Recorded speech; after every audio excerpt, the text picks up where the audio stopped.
Okay, looking back at this plot, what we want is we want our value of our approximation. So what we want is we want our, let me just erase that. We want our y and k to be equivalent to my y1. Okay, so in other words, I can also rewrite this as y and k minus y1 is equals to 0. Okay, so this is what we want, and if I call this expression here as my function f at y0k is equals to y and k minus y1, and I want to find what is y0k so that my f at y0k is equals to 0. Okay, when my f at y0k is equals, when my f, which is a function of y0 or my initial guesses, is equals to 0, it means we have satisfied this condition, and that means we have already found what our initial guess is. So if you recall from lecture 4, this is essentially a root finding problem where we want to find what is the value of your root of a particular function when that function f is 0.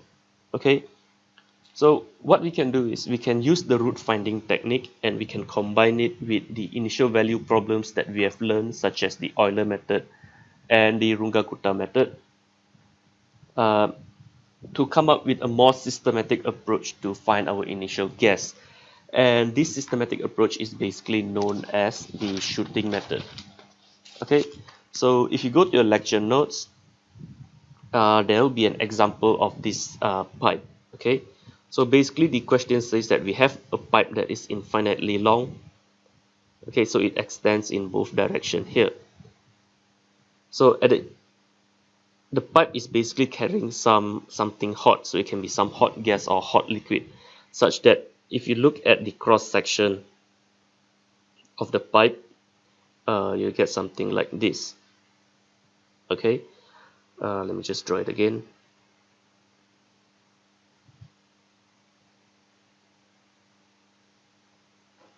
Alright, so the inner radius of your pipe is given by 10 centimeters and the outer radius is given by 12 centimeters. So this is R1 and this is R2. Because you know what the fluid inside this pipe, that is given by T1 is 200 degrees Celsius and the temperature on the outside is T1 is 25 degrees Celsius. Okay, so you're given these two conditions and you're also given the ODE, which is d squared T1 dr squared plus 1 over r dt1 dr is equals to 0. So you're given this ODE and you're asked to solve the temperature distribution along the in the radial direction of your pipe. Okay, so if you look at this problem, our problem is basically defined by our pipe cross section, which is this shaded region here, which means our domain is from R1 to R2. Okay, R1 being 10 centimeters and R2 being 12 centimeters. Okay, so you're also given the condition where the temperature at R1 is 200 and the temperature at R2 is 25. So looking at this ODE here, this is basically a second order ODE. And from your previous lecture, you have learned that if it is a second order ODE, you need to reduce it to a system of first order ODE. Okay, so if I introduce T2 as dt1 dr, I can also differentiate this to give me d squared T1 dr squared. Okay, so if I replace this approximation into my second order ODE, what I'll get is I'll get the T2 dr is equals to minus T2 over r, and I'll have the T1 dr is equals to T2. If you are not sure how these are obtained, I suggest that you go back to the previous lecture to learn about converting system of higher order ODEs into a system of first order ODEs. So right now you have a system of first order ODEs, and you also know that T1 at R1 is 200 and T1 at R2 is 25. So you only know the initial and boundary values for T1. To solve your T2, you also need to know the initial, well, at least you need to know the initial values for your T2. So T2 at R1 is actually unknown. Okay, so after you have converted your system into two first order ODEs, you are given the problem where you don't know what is T2 at your first point. Okay, so what we do is we want to apply the shooting method that we have learned, and we can do that by making initial guesses for T2 at R1. So we make a range of initial guesses, and we basically solve this system of ODE for all the initial guesses to find out what is your T2 K estimated from your initial guess. Okay, so I'm gonna go to the MATLAB codes, since this thing cannot, well, it is not practical for you to do this by hand. Okay, so basically this is the problem that we have now. We have a system of first order ODEs, and you're given this initial condition, but you don't know this initial condition. So basically what we want to find is, we want to find what is T2 at 10 so that the T1 at 12 is 25. So this is given from our problem, and we want to find what is T2 so that our solution for T1 at 12 is 25. So basically this is the MATLAB code that we use to solve it. We first need to initialize our initial condition. So this statement here, okay, this statement basically specifies a list or a range of initial values that we want to use. So in this case, we have assumed T2 at R1 to range from -100 all the way to 0 with an increment of 0.1. So this is what this statement is trying to do. The second line here, ODE, this is a function handle. So I'm sure all of you are quite familiar with using function handles to define a function. This square bracket here basically covers the right hand side of your ODE. So if you go back to your system, if this is your system here, you can see that your first ODE is dt1dr is equals to T2. So what you need to do in this line is to put in all your right hand side from your ODE system. So you can see for the first ODE, your right hand side is T2. That means you just put in T2 in your first part of your equation, and the second part of your equation is basically given by -1 over r T2. That means you have your -1 over r times T2. Now in your system you have two values of T. You have T1 and you have T2, and the way for you to input this into your ODE function is to make them into a vector. Okay, so you have the first value of T is basically T1, and the second value of T is basically T2. This is just the syntax of how MATLAB works.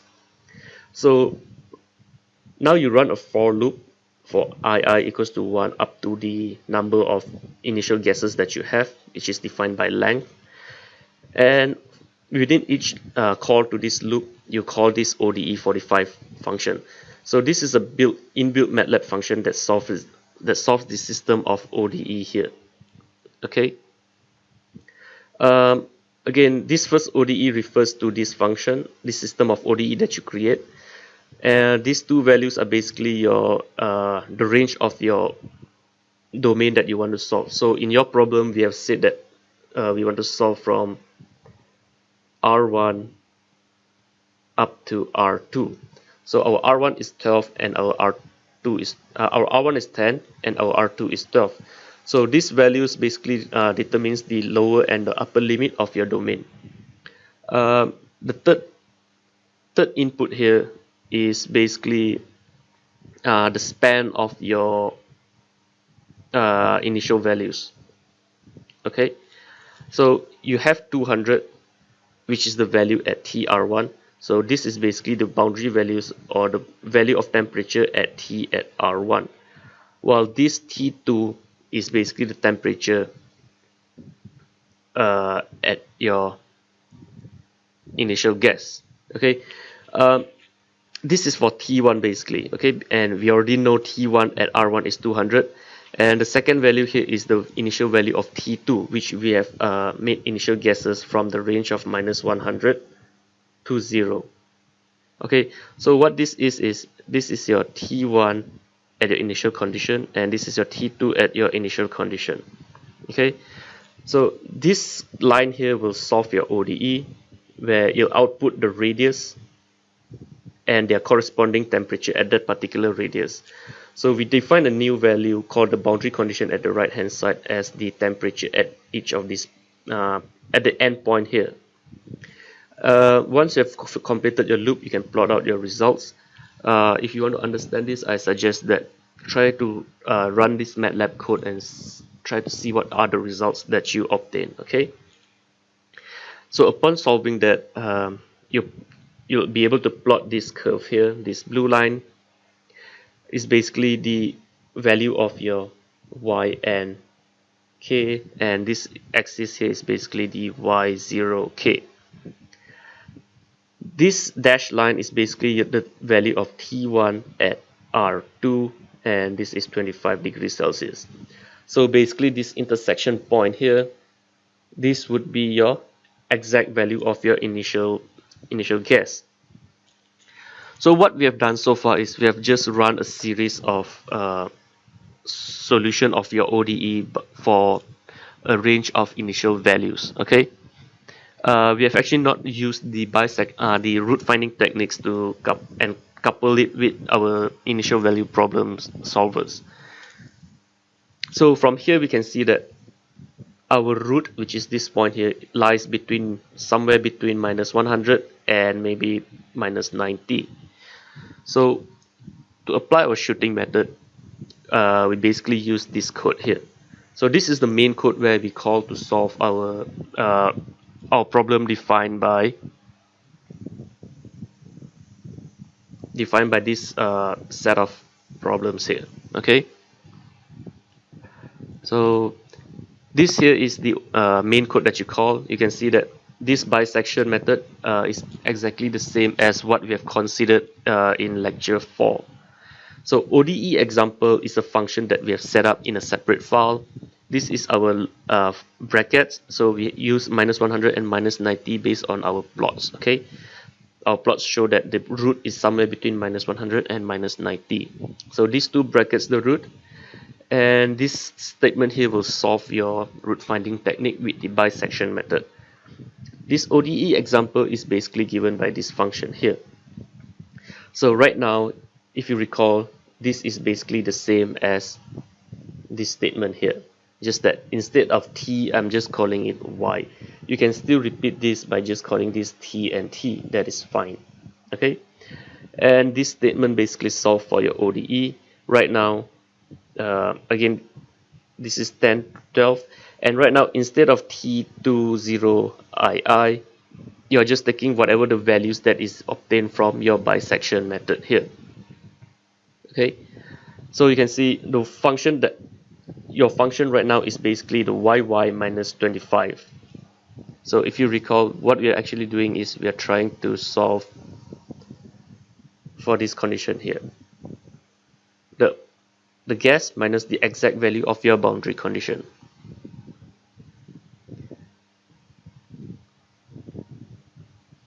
Okay, so when you call your bisection method will call this function ODE example, and that ODE example will basically solve your ODE for a particular initial value, and the bisection method will basically reduce the bracket such that you'll converge to your T2 values. Okay, so once you have this T2 at R1, you'll be able to solve again using the ODE functions that we have here to obtain a plot from 10 to 12. So this is basically the temperature plot for your solution.